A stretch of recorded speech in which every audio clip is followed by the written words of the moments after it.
우리가 임차인의 그 중도해지권, 그러니까 임대차 목적물, 살고 있는 집, 예를 들면 살고 그 장사하는 임대차 목적물, 상가 점포, 네. 이런 그 건물의 어떤 소유권이 다른 사람한테 넘어갈 때, 갈 때 세입자가 나 나가겠소, 이렇게 중도해지권 행사하는 할 수 있잖아요. 그런 부분을 이제 말씀드렸는데, 이게 최근에 제가 한번 상담한 사례를 보면서, 야, 이게 중도해지권이 이제는 참 많이 활용되고, 주의를 해야겠구나. 예전에 우리가 이제 뭐 살고 있는, 예를 들면 집으로 치자면, 네. 집 임차인이 살고 있는데 집주인이 바뀐다 그러면, 그냥 뭐, 바뀐 집주인하고 승계되겠지. 이렇게 당연히 그냥 생각해버리지 않습니까? 그렇죠. 그리고 그리고 집주인 마음이라는 생각을 했잖아요. 그렇죠. 네, 소유권. 집 넘어가는구나. 소유권 넘어가는구나. 네. 그럼 나는 뭐 바뀐 집주인한테 받으면 되지 뭐. 이렇게 했는데, 최근에 그 깡통주택 때문에, 그렇죠. 갭투자 그 깡통주택 그 문제 때문에 이게 워낙 그 사기꾼 조직 그 사람들, 네. 또, 소유권을 막 바꾸니까. 그렇죠. 바지들, 네, 바지. 이런 사람들한테 그냥 소유권이 넘어가 버리고 그 사람들한테 돈 못 받고 하는 그런 경우가 많으니까. 경매당하고. 그렇습니다.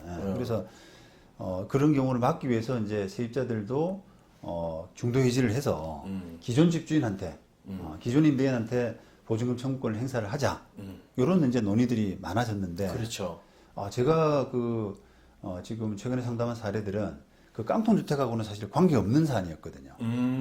예를 들어서 그 지금 살고 있는 임차인, 제가 상담을 임차인한테 받았는데 임차인이 보증금 5억에 월 차임이 아마 한 200인가 뭐 150인가 좀 됐어요. 그런 이제 아파트에 살고 있는데 그 이제 2년 계약했어요. 근데 1년 만에 그 집주인이 이제 그걸 아파트를 다른 사람한테 팔아버리는 파는. 근데 네. 매매 대금이 거의 한 20억 가까이 됐습니다. 와. 그러니까 넉넉하죠, 사실. 그렇죠. 깡통주택이 아니네요. 아니죠. 네. 전혀 정상적인 어떤 거래인데 세입자가 나 그 집주인 바뀌었기 때문에 나갈 수 있냐라고 물어보시더라고요.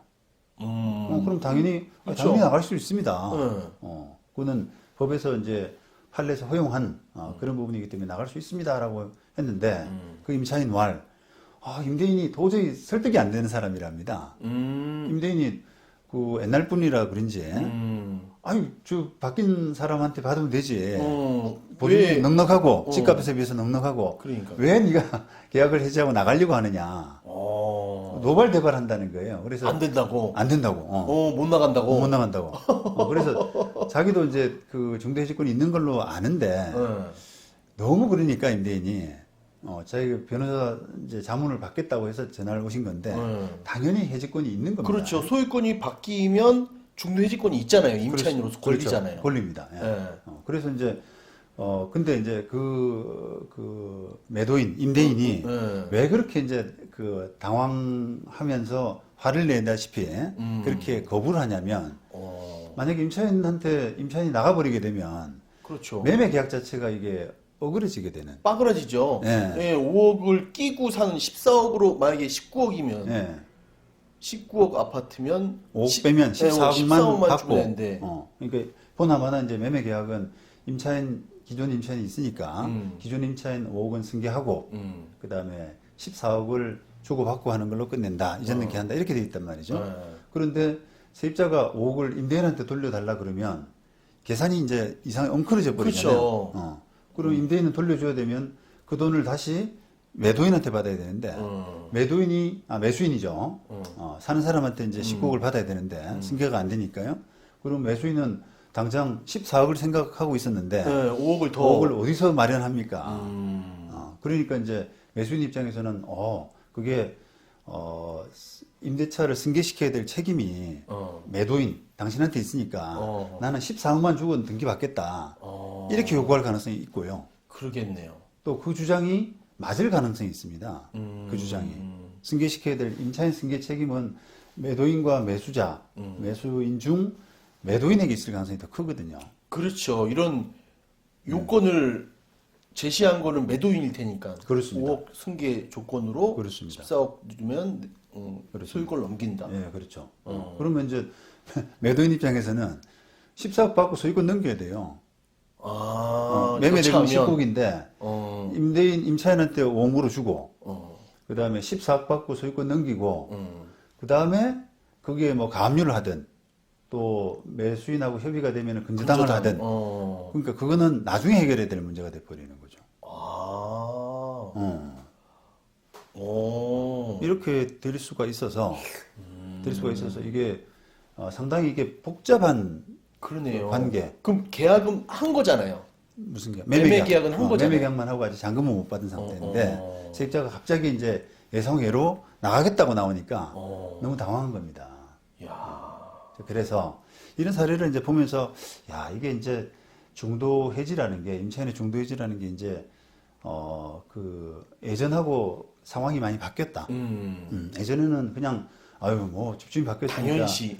승계되는 거지 이렇게 하다가 이제 이 사태 때문에 계기가 돼가지고 세입자가 수시로 나갈 수 있다라는 생각을 하게 되다 보니까 이제는 앞으로 매매 계약할 때 바뀌어야 됩니다.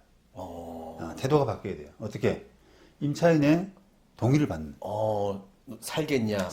나가겠냐? 이렇게 되는 거죠. 그래서 산다 그러면 승계시켜야 되고요. 승계하는 조건으로 매매 계약을 해야 되고 안 살랍니다, 난 나갈랍니다 이렇게 되면 승계 안 하는 조건으로 매매 계약을 해야 돼요.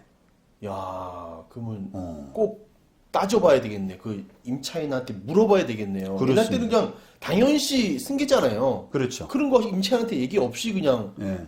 아마 뭐 99% 그러니까 소유자 바뀌면 임차인이 중도 해지하겠습니다라고 하는 부분은 1% 미만.